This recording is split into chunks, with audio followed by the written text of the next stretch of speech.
Sambut salam perjuangan dari saya, Pro Ecclesia et Patria. Salam sejahtera untuk kita semua. Perkenalkan, nama saya Margareta Ayu Pramadira. Di PMKRI mengemban tugas sebagai Sekretaris Jenderal periode 2020-2021 bersama biro saya bernama Agnes Butar-Butar. Saat ini saya akan membawakan materi mengenai semboyan, atribut, dan konstitusi PMKRI.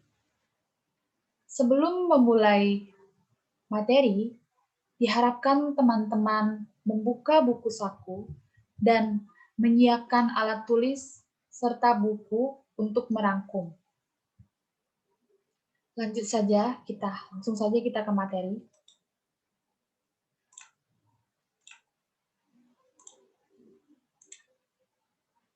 Semboyan. Di PMKRI terdapat dua semboyan, yaitu semboyan spiritualitas dan semboyan misioner. Semboyan spiritualitas yaitu Religium Omnium Sentiarum Anima atau biasa disingkat ROSA, yang artinya agama adalah jiwa segala ilmu pengetahuan. Sedangkan semboyan misioner bersifat misi, yang artinya yaitu Pro Ecclesia et Patria, yang artinya untuk gereja dan tanah air, yang biasanya digunakan sebagai salam pembuka dan penutup. Pro Ecclesia et Patria. Silakan teman-teman dipraktekkan Pro Ecclesia et Patria. Ada yang tahu kenapa kita menggunakan tangan kiri, tidak tangan kanan? Karena tangan kiri itu merupakan berarti kita masih berjuang, sedangkan tangan kanan merdeka. Kita masih berjuang untuk kaum tertindas. Seperti visi dan misi dari PMKRI itu sendiri, berjuang untuk kaum tertindas. Jadi kita berjuang juga untuk gereja dan tanah air. Atribut. Atribut itu perlengkapan. Perlengkapan apa aja sih yang ada di PMKRI? Yaitu seperti yang saya gunakan saat ini, baret merah, bol kuning, dan emblem. Yang bermakna anggota PMKRI diharapkan dapat menjadi prajurit gereja dan tanah air yang berkewajiban memanggul dan menjaga gereja dan tanah air dari dosa atau kejahatan umat manusia, serta melawan segala bentuk penindasan yang menimbulkan penderitaan bagi umat manusia. Baret dipakai pada saat acara resmi internal dan eksternal. Cara pakai baret, miring ke sebelah kanan, dan emblem terdapat di sebelah kiri. Emblem di bawah atau di atas pelipis kita. Siapa aja yang memakai baret? Baret dipakai oleh anggota biasa dan pengurus. Kalau untuk tim pembina, depertim, dan pastor moderator itu jarang. Oh ya teman-teman, mohon diperhatikan ya saat menggunakan baret. Baret harus dipakai secara hormat. Tidak boleh emblem di tengah, di belakang itu tidak boleh, tidak diperbolehkan. Tidak diperbolehkan juga untuk dipakai tiktokan. Dan mohon diperhatiin nih untuk yang cewek, tolong rambutnya itu tidak boleh terlihat. Artinya itu di belakang telinga dan tidak boleh ada di wajah. Jas merah marun yang bermakna kesetaraan dan keperwiraan. Apabila dilihat dari kebijakan cabang Palembang, itu yang menggunakan jas hanya ketua presidium. Tapi ada juga cabang seperti cabang Bengkulu, itu pengurusnya dan ketua presidiumnya memakai jas. Balik lagi ke kebijakan. Setiap cabang itu berbeda-beda. Apabila dilihat dari kesetaraan dan keperwiraannya, cabang Palembang menggunakan baju safari, sedangkan ketua presidiumnya kan menggunakan jas. Nah, kita, anggota biasa, dan pengurusnya menggunakan baju safari. Baju safari itu terdapat logo PMKRI Cabang Palembang, nama anggota dan nomor anggota, serta tulisan Pro Ecclesia et Patria. Gordon dan medali yang bermakna, Gordon bermakna kebesaran, sedangkan medali bermakna kehormatan. Dipakai saat acara resmi internal dan eksternal. Gordon seperti yang saya pakai, itu kalau garisnya 3, berarti untuk ketua presidium. Kalau garisnya 2, untuk staf atau pengurus harian cabang. Sebagai warna yang mencolok, warna gold, agak ke kuning-kuningan gold gitu ya, itu warna kuning emas menandakan bahwa orang yang mengenakan gordon tersebut harus mampu menjadi panutan atau teladan bagi orang lain. Karena pengguna gordon adalah sosok atau figur yang akan selalu dilihat oleh orang lain, baik sikap, tindakan, maupun pikiran. Jadi apabila teman-teman melihat orang yang menggunakan gordon, berarti mereka lagi memangku jabatan di PMKRI. Di bawah gordon, itu ada medali kan, yang artinya kehormatan. Ini logo PMKRI Cabang Palembang. Bendera PMKRI yang bermakna kejayaan. Dipakai saat acara resmi internal. Bendera PMKRI ini diletakkan di tiang bendera dengan posisi di sebelah kanan bendera merah putih. Sebelah kanan bendera merah putih. Ukurannya 80 kali 120 cm persegi. Persegi. Logo PMKRI. Logo PMKRI itu ada tulisan PMKRI yang artinya perjuangan dan pembinaan PMKRI untuk menebus Ampera merupakan perjuangan yang luhur, suci dan mulia. Lingkaran. PMKRI hidup di dunia yang penuh dengan tantangan dan masalah yang harus dihadapi dengan kebenaran. Api obor. PMKRI hendaknya dapat menjadi jalan terang di tengah kegelapan dan kebatilan dunia. 5 lidah api, yang artinya Pancasila sebagai dasar negara menjadi acuan PMKRI dalam hidup berbangsa dan bernegara. Buku. Dalam berkarya, PMKRI harus menjunjung tinggi dan mendasarkan intelektualitas dan mewujudkan kebenaran di tengah-tengah dinamika kemasyarakatan. Seperti kita, masyarakat yang menjadi mahasiswa, lebih tepatnya mahasiswa. Kita pasti berpedoman pada buku untuk meningkatkan dan mengembangkan intelektualitas kita. Jadi kita apa-apa itu berdasarkan data, jadi benar. Salib, yang berarti berkarya dalam pengabdian di PMKRI membutuhkan pengorbanan yang besar dan membutuhkan ketulusan hati atas pengorbanan tersebut. 2 tangkai 17 kuntung padi. Artinya, PMKRI harus turut berperan aktif dalam mewujudkan semangat dan cita-cita proklamasi 17 Agustus 1945. Logo PMKRI hampir sama dengan PMKRI nasional, hanya saja terdapat tulisan Palembang di atas obor dan di antara 2 tangkai kuntung padi. Nih, bisa dilihat Palembang. Yang di bawah itu pusat. Pusat sedikit lebih tajam logonya, sedangkan PMKRI sedikit lebih tumpul. PMKRI Cabang Palembang agak sedikit tumpul desainnya. Lanjutlah kita ke konstitusi PMKRI, yaitu AD, ART, dan ARTC. AD itu anggaran dasar, ART itu anggaran rumah tangga, ARTC anggaran rumah tangga cabang, MPA Majelis Permusyawaratan Anggota.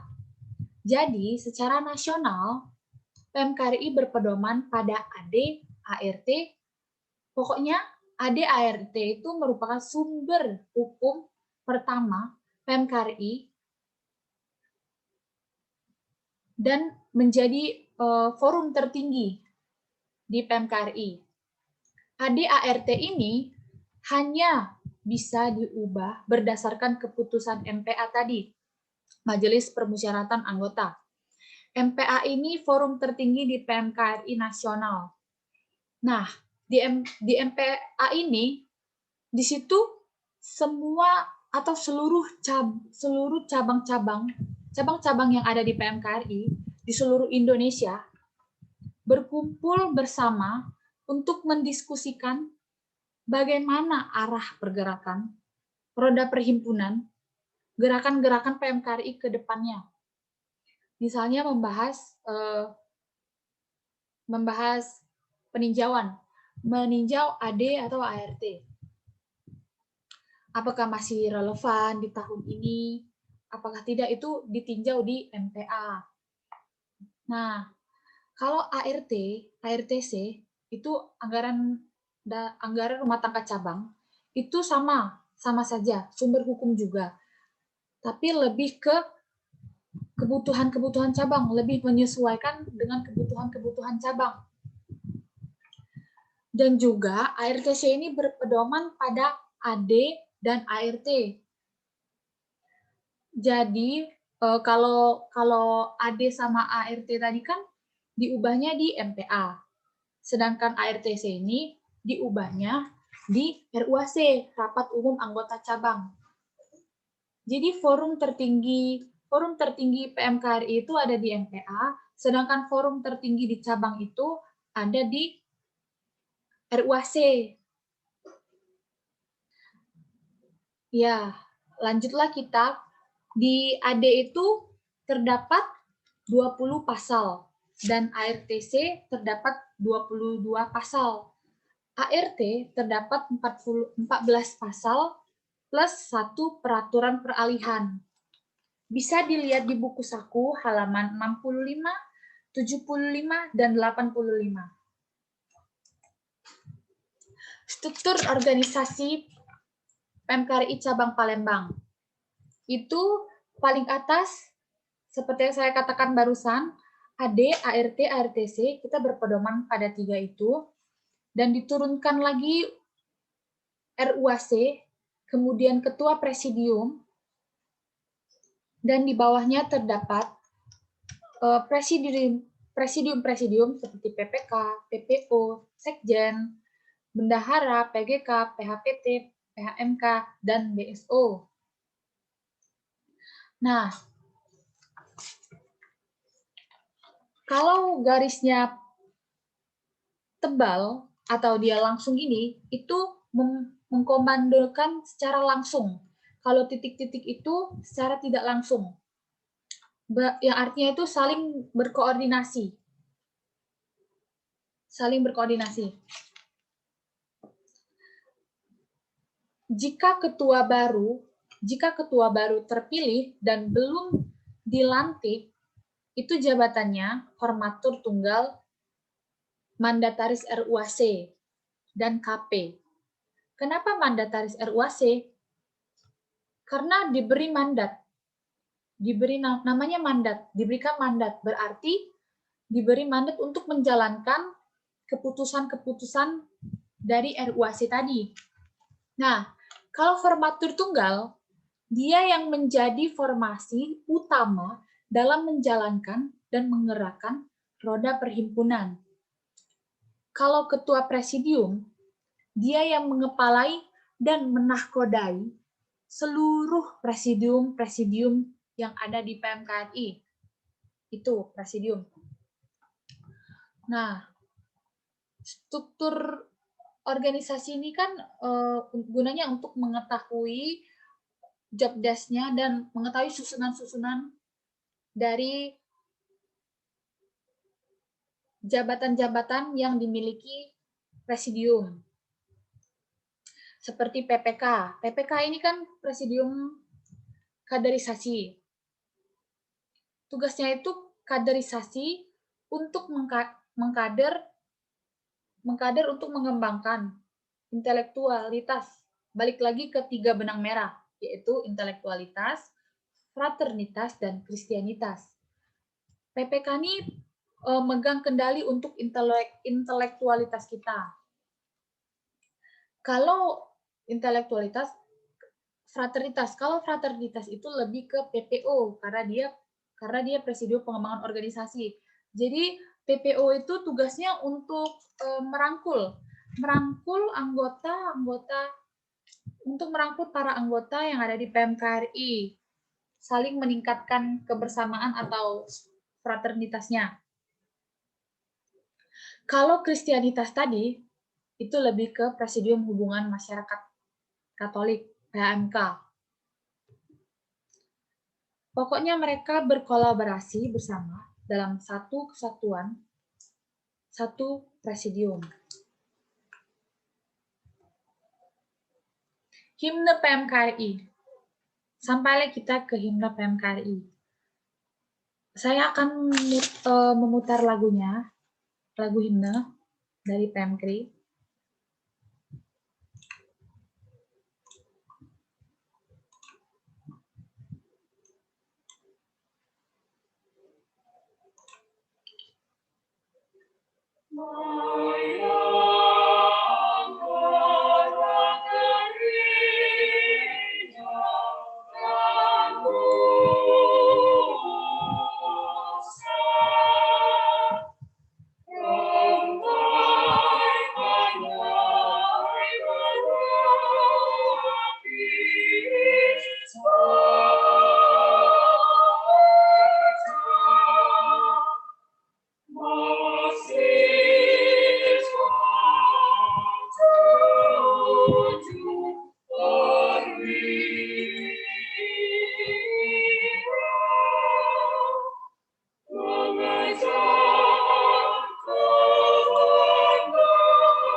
Baiklah, barusan kita mendengar himne dari himne PMKRI. Kenapa PMKRI himne tidak mars? Karena kita memilih himne itu untuk lebih menghayati perjuangan serta rakyat-rakyat atau kaum-kaum yang tertindas. Agak sedikit sedih kan lagunya tadi? Ya, itulah mengapa kita memilih himne tadi. Himne itu nyanyian yang dikarang khusus untuk kaum-kaum. Kita pokoknya untuk bermadah. Kita pujian seperti itu. Kalau mars kan lagunya lebih semangat ritmenya. Lebih riang. Sampai di sini saja materi yang saya berikan. Jika ada pertanyaan, mohon hubungi saya. Silakan hubungi saya.